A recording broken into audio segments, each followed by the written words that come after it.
So, Nerses, elections are finally over, but are they? Elections are over. But now are they, we're is the dealing with the question. results. Still counting, but people are done voting. Yeah, I can't wait until we have a system in place that will mitigate this ridiculous situation that we're in, and better training for our election commissions, better training for the CEC, probably better training for political parties too. It is growing pains. In the West, we're so used to the electoral process running relatively smooth because they don't have a tradition of voter fraud, rigging, state-sponsored activities of that sort. So through the years, right, you implement all these safeguards, and these guardrails slow the process down, but they're specifically designed. And plus, there's trust in the system. This is the biggest issue. Because right now what's happening, and I don't want to dwell on it, but, since we're talking, let's dwell on it. The opposition is crying foul. And, they should be very meticulous. They should, make sure that the count has been done correctly. But now they're creating this thing that 20% of the votes were stolen. I don't know how many hundreds of polling stations had done errors. No, but what I want to say is, in order to mitigate that, you have to create trust in the system. And trust can happen when you do this electronically. You're probably. presupposing the opposition's objective is democratic growth as opposed to subversion. It doesn't matter. So, it doesn't matter. You call it subversion, they call it whatever. But it's conspiratorial thinking. Okay, but right. but it's also creating. But it's part of the It's part of the underdeveloped culture. Sure. It's a very post-Soviet thing. But let us assume hypothetically that we had electronic voting. If you're going to engage in conspiratorial discourse, it doesn't matter because you're not engaging with the facts. The opposition, very interestingly, isn't criticizing the electoral process.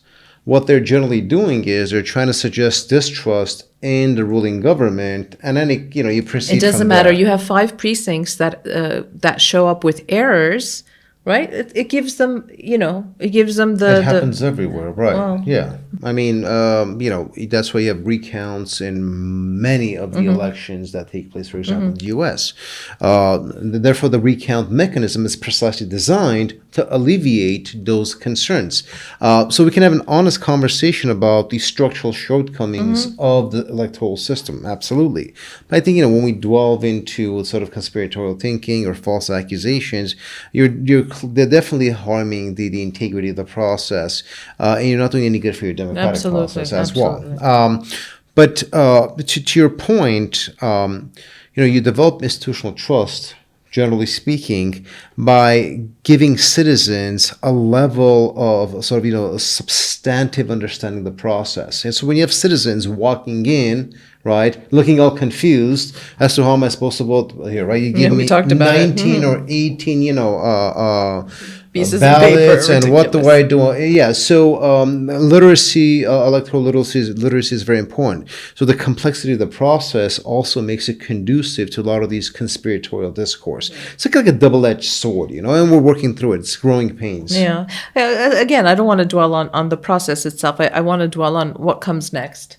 We've spoken about this. There was extreme interest in these elections. 170, 180 foreign journalists were accredited. And, I've been following the international press, and it's almost a very simplistic view of what's happening. Putin lost, the West won, or this was a battle between East and West. It flattens the reality on the ground. I mean, there's so many other nuances involved. Well, because, half of the population or half of the people that went to the ballots voted for Nikol Pashinyan, is this really a referendum on Armenia's geopolitical orientation? So let's talk about that a little bit. Yeah, so, a lot of us had issues with the way the elections were being framed, in much of the international media, because they had reduced it to a very simple dichotomy. They geopoliticized on these domestic elections. Now, the elections were definitely going to have geopolitical outcomes. If the pro-Russia wing of faction won, obviously it was going to change the geopolitics of the region, Armenia trajectory. But the average Armenian citizen did not go to the ballot box based on geopolitical considerations, right? Most citizens were voting on whether they like the prime minister or they don't, so whether there was a referendum on him or not. That was about liking?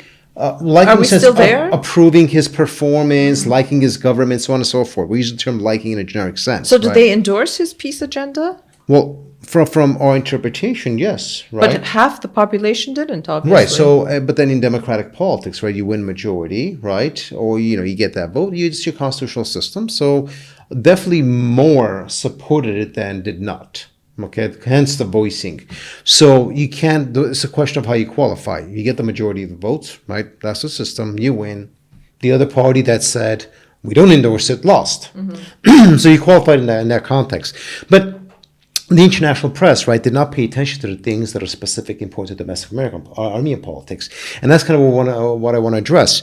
Did, for example, pension reforms or increasing pension produce dividends for the ruling party? Right, universal health care. Universal health care, right? The peace process, right? Lack of violence on the borders. Was it domestic issues that led to this, economic growth, right? The strength of the economy. In our polling, it consistently showed that consistently from 47 to 52% of respondents said the economy was doing much better now than 12 months ago, right?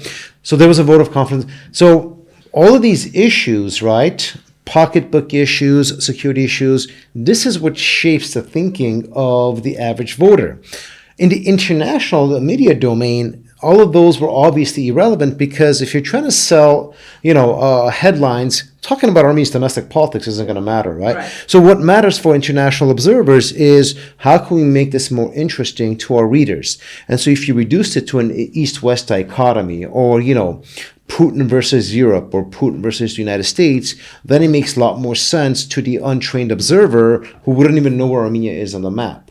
And in that context, you frame it as a defeat for Putin, you get more headlines. If you frame it as success for Armenia's democratic politics or so on and so forth, no one's really going to care from an international perspective. So it was geopoliticized in dichotomy. It was reduced to dichotomy prior to the election. And then the results, right, were fed into that initial premise. This is why when the results were happening, it's a loss for Putin. That's not what the Armenian people were voting for, right? It's a victory for Europe. That's not what the Armenian people were voting for because, our data shows, even aside from our polling, a lot of polling shows that 80% of Armenian society, for example, supports a trajectory towards Europe, but 80% did not vote for this government. So you see this oversimplification by the international media. But domestically, we have so much more nuance that you can't really reduce it to very, very simple dichotomy. Sure. Speaking of Putin, he has, the Kremlin made a very interesting comment or issued a very interesting statement that they're questioning, sorry, I'm trying not to laugh, questioning the legitimacy. I think everybody's laughing at that. Of Armenia's electoral process because there were many violations, there was administrative resources and pressure placed, and nobody's saying that these elections were perfect. They certainly were not. None of the elections were perfect. But so on the one hand, you have Trump, U.S. President Donald Trump, congratulating Pashinyan and saying I was glad to endorse him, so that's problematic. And then on the other hand, you have Putin saying, well, I'm going to wait and see what happens with the recount. Let's talk about this. Since we're talking about East-West. But how is Trump's congratulation or Modi's or Macron's or much of the world's problematic? It's not. No, right? Of course it's not. No, the fact that he said, I was happy to endorse him prior He's to the claiming diplomatic capital, but that's Trump. I mean, Macron didn't say that, and Modi didn't say that. That's how Trump operates. Your president is interesting. He's an interesting, very unique individual. But nonetheless, he's been one of the important figures that has produced kind of the stability that we're enjoying. So we kind of, take the pros and the cons, and what is in Armenia's strategic interest. Okay, that's how we proceed. We'll talk about that in a bit. But this kind of goes into that, right? The issue with Russia is that sort of the preeminent purveyor of vote rigging, of systemic corruptions, of not having democratic elections for decades is lecturing Armenia on this ethos. I mean, it was just, the it's irony. beyond hypocritical and unserious. But whereas in the past, right, when Armenia's illiberal regimes would rig elections, Russia was one of the first to congratulate. When Aliyev got, quote-unquote, elected, Putin was very quick to congratulate him. It's really funny that when authoritarian regimes win, quote-unquote, elections, Russia immediately congratulates, but Armenia, per ranking by numerous international indices, the most developed democracy in the region, relatively speaking, has, according to most international observers, a relatively democratic, relatively free, right? It's not perfect, but in of itself, everybody noted the positive nature of these developments. Russia's like, there's a problem here, okay? Of course, for Russia, there's a problem here because their objectives were not achieved. And so there's a clear case of intellectual dishonesty coming out of the Kremlin, which we're all used to, where they're not so much concerned about congratulating or not, but the opposition here is basically waiting for the Kremlin's response before they can understand to accept their mandates or not. And so, of course. Are they waiting? Well, have they Why? made a decision yet? No, but why would you assume the connection? Because they're Russian proxies. But you've said that. And then it's a well-established fact based on their policies, demeanor, same talking points, synchronized messaging. It could go on for hours. But again, that's just how they operate. And 23% of Armenian society said we're voting for strong Armenia, and 9.5–10% said we're voting for Armenia Alliance. So roughly 33% of Armenian society said, aside from all the things I specified, we're still voting for them. So they had the people's mandate in that context, right? Nobody's questioned that legitimacy. But at the end of the day, we can't be blind and say they're not following or they're not aligned with the interests of the Kremlin. This is why I'm noting that they have the mandate, right? But they're still uncertain whether to accept that mandate or not. And I think it's highly correlated with respect to the Kremlin's response. I'm pretty sure if and when the Kremlin decides to even tacitly congratulate or accept the election results, the opposition will immediately accept their mandate. Well, listen, just as a citizen, regardless of how I voted, they, like you said, got 34% of the vote. I cannot understand a scenario in which they would say we're not going to pick up our mandates, we're not going to parliament, because that's not fair to the people who voted for Absolutely. them. They voted for you, so you go into parliament. Yes, you still have a problem where, Pashinyan doesn't have a supermajority, but he still has a majority and he can push through a lot of things. But as opposed to using this as an opportunity to work together, to disagree where you want to disagree. But I'm sure there will be policies where Pashinyan's government will place to the parliament. And if they're good for the country, why would you vote against it? But if they're going to use it as a pulpit to simply, call out anything that civil contract does, then we're not going to have a proper thing. And if civil contract doesn't understand that it has to work with this opposition, that it has to help heal this country, then we're going to be at the same impasse for the next 4 or 5 years, right. Which is going to be a ridiculous situation, especially for a country where we still have security issues. Absolutely. And so is it going to be sort of a rerun of 2021, right? Or are we going to change dynamics? What's interesting is that Armenia Alliance operates the way it does. Okay. So we cannot expect Armenia Alliance to behave any differently. But hopefully Strong Armenia will. But Strong Armenia, and this is where it becomes very interesting, right? Will Strong Armenia proceed with sort of the direction that you noted, or will they fall back and emulate what Armenia Alliance is doing? If it's that option, then clearly you're going to have an impasse. The opposition is going to be purely an obstructionist force that has no relevance in policymaking. Or they could function in a way where they could be a constructive opposition, but produce policies and engage in issues that generally may not even be partisan, but that are for the economic health of the country, or whatever the case might be. So I always say that, years ago when I was working with, women in positions of power, and I would always say, okay, you belong to different political parties, but maybe there are issues that you can all agree on. Align on, right. Yeah. So this is what needs to be done. And I don't know, somebody has to knock it into their head to both sides at this point, that you need to find those issues where you can agree, right? And then work toward that, as opposed to constantly battling each other. And that's where lack of trust, keeps mounting. I want to clarify something that's very, very important. Do we view the pro-Russia opposition as being a subversive force, or do we view them as a legitimate opposition They'll have grouping, to prove that to us. Right, as a legitimate opposition grouping that wants to do the things that you're doing, that you're saying. If their objective is purely to disrupt, like Robert Kocharyan's objective was, then this conversation is moot. I am not convinced that Strong Armenia wants to do that. I think Strong Armenia might want to be constructive and have institutional But we relevance. can't determine that now, Nerses. We have to wait and see if first they pick up their mandates. Right. Second, in August will be the first session, I believe, of Parliament. Then we'll see how We're saying the same thing. What I'm saying is, looking at the track record, and you made a very interesting point. You said, you've received a mandate from the voters. Why would you not take that? Well, Robert Kocharyan in 2021 refused to take his mandate as the first person on the list. And he simply said, this is beneath me. Right. Okay. And so it's not, in a sense, it's not out of the question for Armenia Alliance to behave that way. What I'm saying is, would Strong Armenia engage in a more constructive way? And I am leaning towards one of the few that are cautiously optimistic, noting Strong Armenia's demeanor in the elections, the fact that they emulated a lot of the democratic ethos of campaigning, going from village to village, building to building and all that stuff, that they understand the institutional importance of the mandate that they've received. And so if that bears fruit, then a lot of things that you're saying might actually become a reality. So the opposition has to come to the decision whether they're going to be a constructive institutional force that challenges the government or a subversive obstructionist force that's not going to produce any results as we saw in the last 5 years.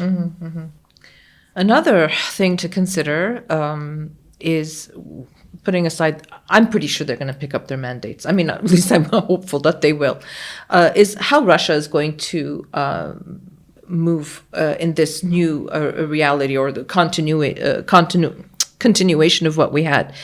Is the Kremlin ever going to reconcile to a more independent Armenia? Or is it going to continue using economic leverage? Because we've seen bans on a number of Armenian products. Now, the EU is stepping in with a 50 million euro package, and we saw flowers being delivered to Latvia. We saw, I heard the other day, apricots to Poland, and this is all lovely. But is this? These are ad hoc solutions. Absolutely. Right. So, one is, do you think that Russia will continue using those levers? Two, is this maybe a window of opportunity for Armenia to say, okay, let's help our producers elevate their quality so that they can, look at other markets other than Russia, because Russia is our primary market right now for exports. Right. So what's your take on that? From Russia's assessing Russia's behavior, Russia's never going to accept Armenia's pure independence. They can't. Their foreign policy thinking still operates off of the sphere of influence logic. The fact that they never respected Ukraine's independence is a clear indicator that other post-Soviet countries, from Russia's perspective, are still their peripheries or extensions of their interests. But you could say that for any major power, right? Russia's approach is direct influence with a blurred line between geopolitics and domestic politics. So they operate very, very differently. Major powers have levers of influence. Russia demands a certain level of subservience. And this is where the conflict proceeds from. So to answer your question, I don't think Russia will ever be reconciled with the fact that Armenia has the right, from Russia's perspective, to exercise independent foreign security policy. The Kremlin will never be okay with that. But what can happen is Armenia and Russia can sit down and reconfigure the terms of the relationship, where Armenia will very much tell Russia, listen, we are not working against you.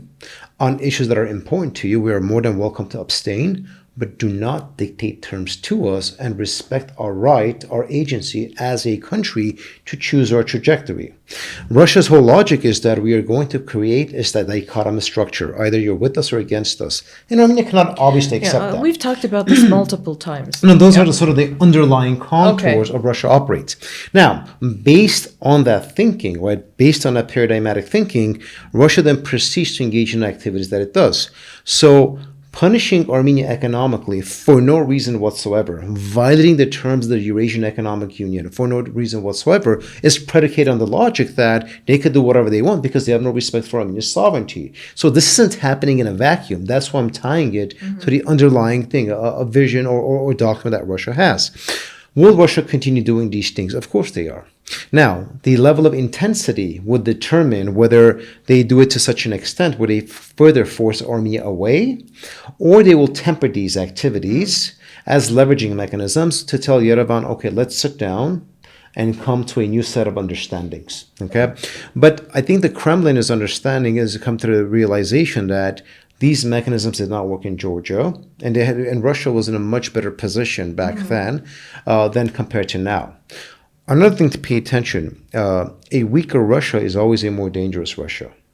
And so the further it gets weaker by virtue of the Ukraine war, allocation of resources to the Ukrainian front, loss of influence in Central Asia, Russia is going to become more aggressive on these things because desperation is conducive to aggressive behavior. But if it's weaker, what can it do logically, other than using economic so whatever, pressure? Absolutely. So if in the past, right, it would be a lot more calculating in using these levers, right now may intensify it, right, as a form of lashing out against what it considers to be its vassals.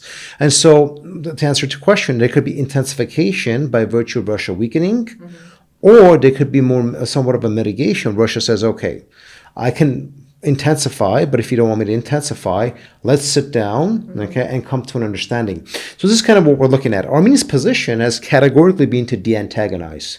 Russia intensifies, Armenia does not respond, right? We attempt to de-antagonize. But if this behavior continues by the Russians, Armenia is going to diversify, is going to speed up its diversification of its economic policy because it has no other options. So we spoke of, Latvia or Lithuania accepting, flowers, Poland accepting apricots. Estonia is likely going to accept other products. Different European markets are going to open up. Ad hoc will become more systemic, right, if Russia continues this behavior. And so I think from Armenia's perspective, we're telling the Russians, listen, your levers of influence aren't working. We have found alternative outlets. So we could keep going that direction, or you tone it down, and let's return to a more civil understanding of how we're going to proceed. But you don't think that's going to happen? I think Russia will proceed more of a rational approach with respect to these economic punitive actions and tone down. But in the broader scheme of things, they still consider Armenia to be an extension of Russian interests. So 5 or 10 years down the line, assuming Armenia is not able to increase or elevate its level of development, capacity, strength, so on and so forth, Russia will always make attempts to bring Armenia back into its orbit. So it's never going to give up on that objective for understandable reasons. But doing that, which is a lot more complex process, and coming to some compromise on economic matters are two different things. I think on economics they'll eventually compromise, but on the broader grand strategy of bringing Armenia to its orbit, that will not go away. We have a lot to talk about, but I do want to talk about security because this is a very important thing. For the last 2 years we've been living in this relative calm, which is amazing, where we don't have to wake up every morning thinking about what happened at the border. You are an advocate for Armenia, diversifying, moving away from Russia's sphere of influence. And you've said that the United States has become a pillar of Armenia's security architecture. And I pushed back on that with you. And I said, what do you mean it's become a pillar? It has become a pillar. One of the pillars, not the pillar, but a pillar. A pillar, which makes it sound like the pillar, but No, you have several pillars in your security architecture. Okay. So we're seeing the end, I think, unless things change, of Armenia's single patron security model, right? Where everything was sort of dependent. That has ended. Okay.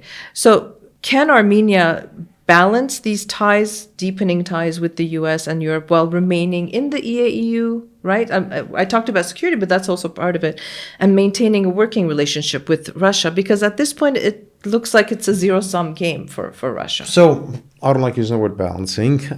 Yes, I know, but we're using it. Armenia is decoupling or has decoupled from Russia. That's very different. In security. In security, towards energy, and eventually economically. But we have to understand, decoupling and rupturing are two different things. This is very important to grasp. Okay, so let's right. Yeah. Russia wants to reduce it to a zero-sum game. Armenia is not falling into that trap. That's why I noted every time Russia tries to antagonize things, we de-antagonize. But do we have the sophistication, the diplomacy? Whether we're successful or not, that's a different subject of conversation. Time will tell. But at least we have enough understanding not to fall into the zero-sum discourse, right? And tell the Russians, as I noted, guys, let's sit down, let's talk, let's find a manageable agreement, okay?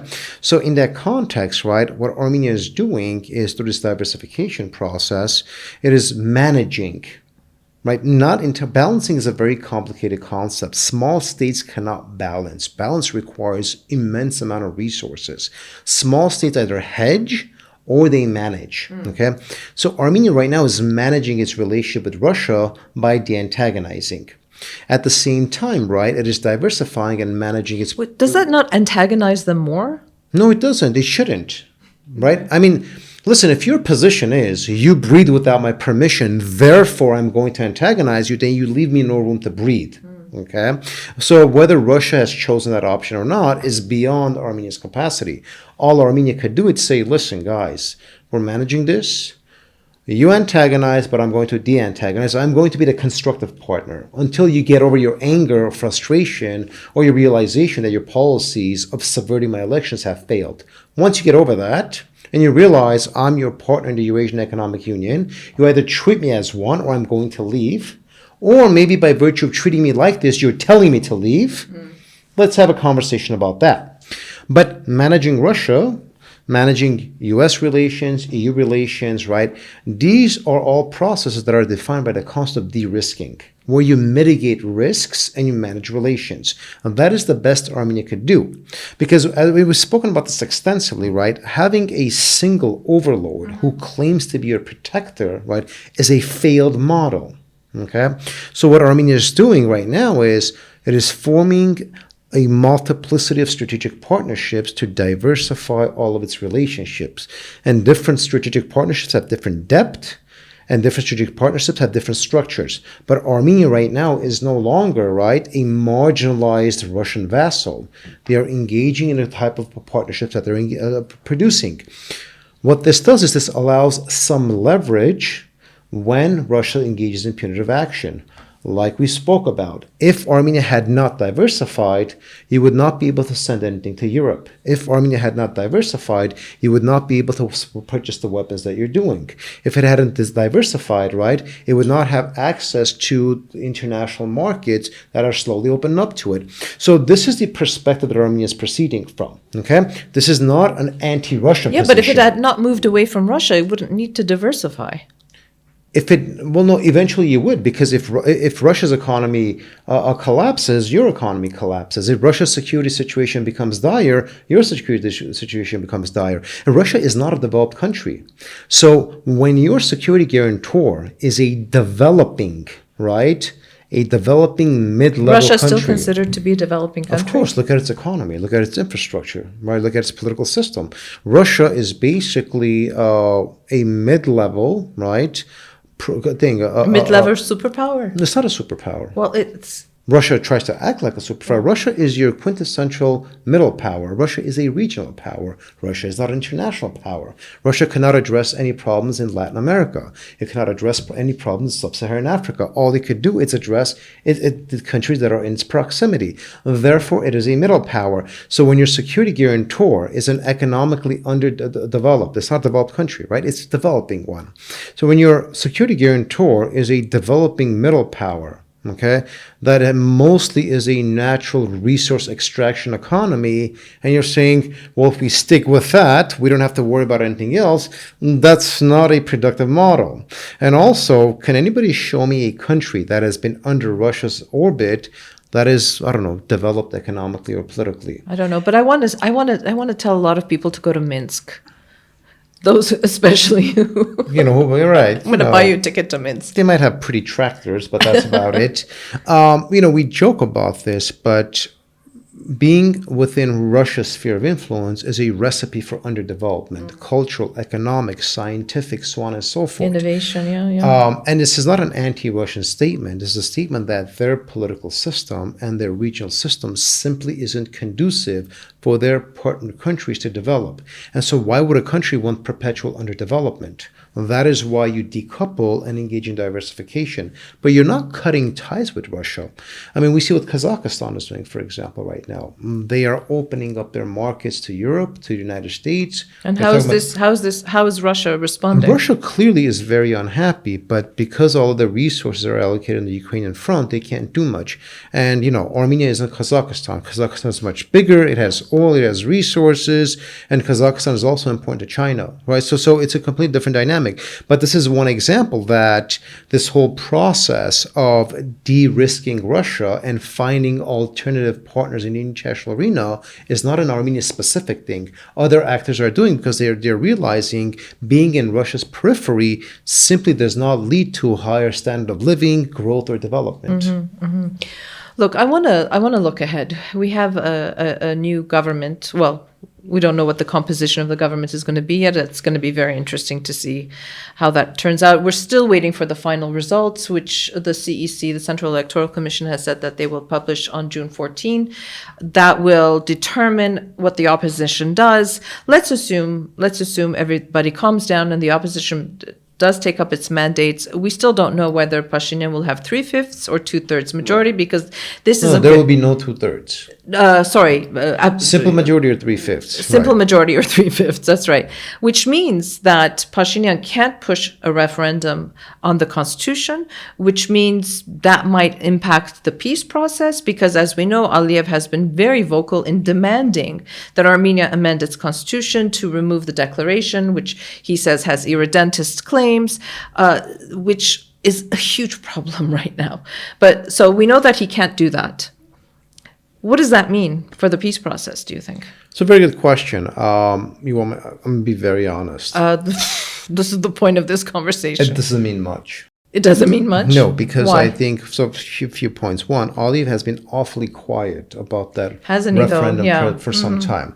Because, and we've written about this in the past, the referendum premise, the postulate, let's use it that way, right, that Aliyev used as an artificial obstruction to the peace process happened prior to the Washington Accords. He came up with this concept, right, that he viewed as being But he said it after the Washington Right, Accords. I'm getting there. He used it as this perfect obstructionist tool from his perspective that Armenia can never get this done. Therefore, I'm not going to sign the peace agreement. Therefore, I'm going to maintain asymmetry and all the good things that I want to do.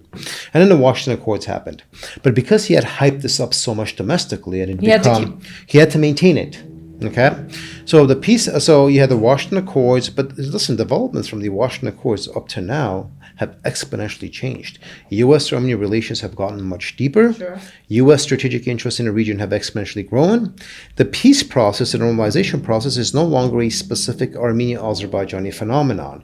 It also entails the strategic interest of new actors, right, that are now invested in this process. So Aliyev, 11 months ago, saying, based on my demand of a constitutional change, I'm going to do X, Y, and Z, he has to now change his behavior because that position is going to create problems for him with other partners. That's the first one. Second, Armenia has demonstrated, at least the ruling party, right, has demonstrated every effort, okay, to achieve that objective of a 2/3. Right? It has been part of its narrative, it has been part of its discourse, so on and so forth. But Armenia is democracy. You can't force and create an artificial parliament.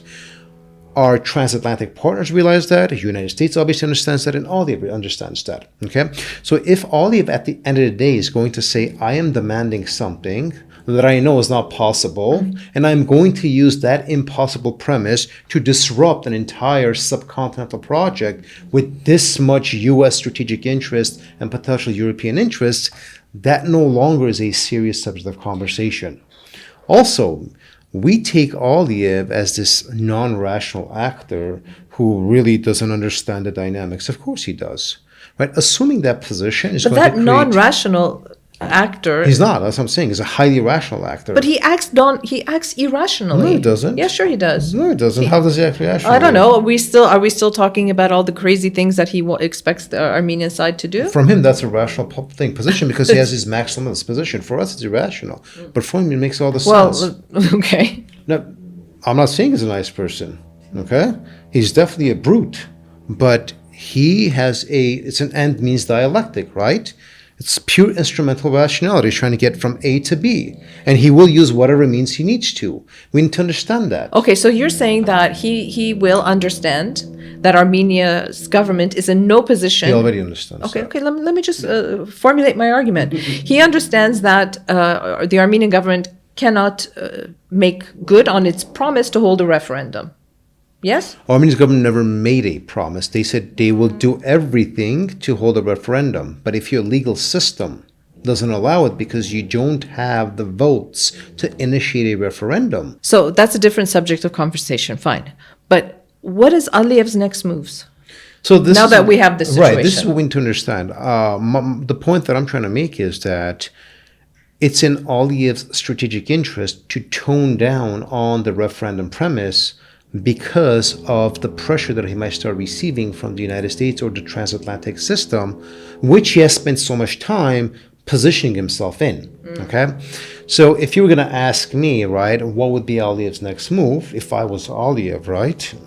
Had his height, weird mustache, okay, so on and so forth. Okay, my position would be the following: I would go to the United States and I would say, listen, you want me to step down from a very important position that I've held. Okay, I will not do that for Armenia, but I will do that for you. What would you give me in return? And what would his expectation be? Since we're in the realm of it doesn't matter what the imagination. expectation would be. What I'm saying is, for Aliyev, this becomes an important tool of negotiation. So yet he gets another. And in the strategic partnership agenda, which has been a very big deal for him, right, that is trying to right now is developing with the United States, he could now ask for certain things in that agenda in return. That has nothing to do with us. Exactly. And so But how would he sell that to his audience, his domestic audience? So something that he's been talking about for a long time. As this Because he's a benevolent, dictator, he as can say this whatever he benevolent wants. peace-seeking actor, due to my brilliant relationship with President Trump, I have decided that since Armenia, in its weak capacity, has not been able to address this issue, as the magnanimous leader, I'm going to put this aside and blah, blah, blah. He can sell anything he wants. We're going to have this conversation in a year. Hopefully, yeah. And revisit this and see I'd what he's actually done. So to try to wrap up this conversation, I always say that, and then we end up talking for another 20 minutes. What does this election actually enable Pashinyan to do that he could not do before? It gives him a mandate to more rigorously proceed with the Western trajectory and with the integration into the transatlantic system, more rigorously to the European trajectory, okay? Because now he has a mandate, whereas in 21, this was not a subject of conversation, right? This was a subject of conversation post-election 2021, but this was a subject of conversation prior to the 26 elections. And so amidst the subject of these conversations, he was elected, right? And therefore he has the mandate to proceed. He will be able to more rigorously proceed with these policies. Now, okay, I'm going to ask a very primitive question. What does that give Armenia? I mean, I think I know the answer, but let's map it out.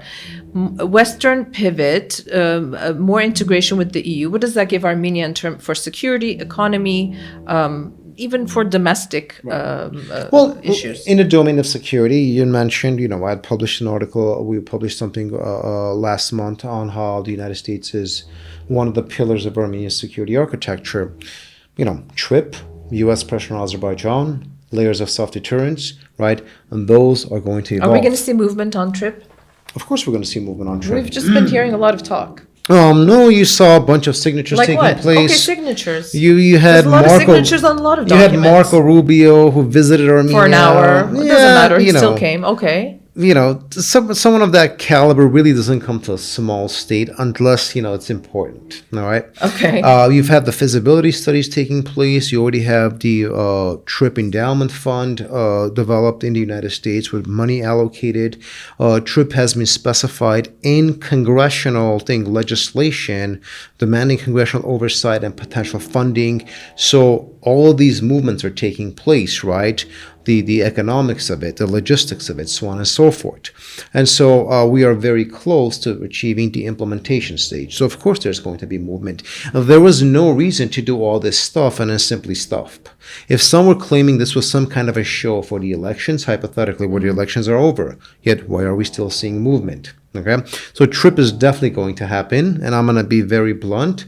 Whether Azerbaijan or whether Armenia wants it or not. Let's put it that way, okay? Because there are broader interests at play. Now, that is, of course, a bit of an anecdotal, arrogant statement I was making to be humorous, but it's also in the strategic interest of these small actors for this to happen. But fundamentally, of course, TRIP is going to happen.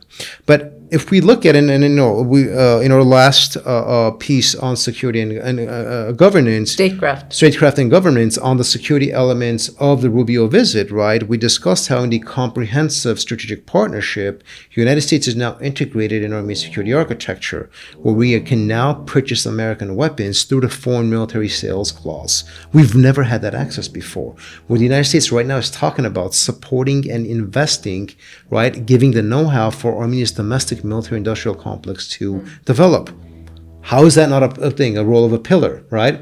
Has produced stability by virtue of telling Aliyev to behave, trip, and now giving tangible access to military technology and resources. So that makes you one of the pillars, okay? Then you have India, you have France, so on and so forth, right? That is what we mean. So that is what going forward, this trajectory means for security. As far as domestically, right?